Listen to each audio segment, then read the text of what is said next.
नमस्कार, आपण पाहत आहात ठळक घडामोड क्राईम न्यूज. निर्भीड पत्रकारिता आवत सत्याचा. नायगावात पैशाच्या वादातून 2 गटांमध्ये हाणामारी, कोयत्याने वार व दगडफेक 7 जणांवर गुन्हे. नायगाव तालुका हवेली परिसरात पैशाच्या वादातून 2 गटांत झालेल्या राड्याने गावात खळबळ माजली आहे. बुधवारी दिनांक 5 नोव्हेंबर दुपारी झालेल्या या घटनेत शिवीगाळ, दमदाटी, मारहाण आणि कोयत्याने वार केल्याची माहिती पोलिसांनी दिली. या प्रकरणी उरुळी कांचन पोलीस ठाण्यात दोन्ही गटांनी परस्पर विरोधी फिर्यादी दाखल केल्या असून दोन्ही बाजूंच्या मिळून 7 जणांवर गुन्हे दाखल करण्यात आले आहेत.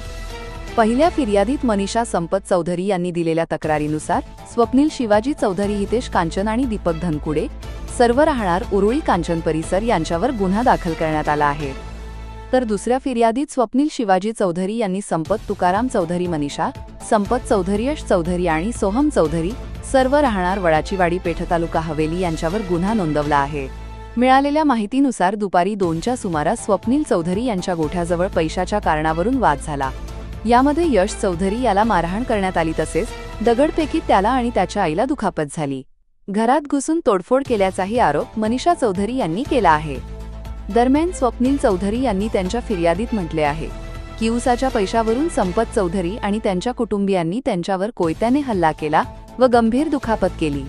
तसेच मनीषा चौधरी यांनी डोळ्यात मसाला टाकून शिवीगाळ व दमदाटी केल्याचा उल्लेख आहे. या दोन्ही प्रकरणांचा तपास सहाय्यक फौजदार सस्ते करत असून पोलिसांनी घटनास्थळी पंचनामा करून पुढील तपास सुरू केला आहे. प्रतिनिधी अविष्कार फुले सोबत ठळक घडामोड.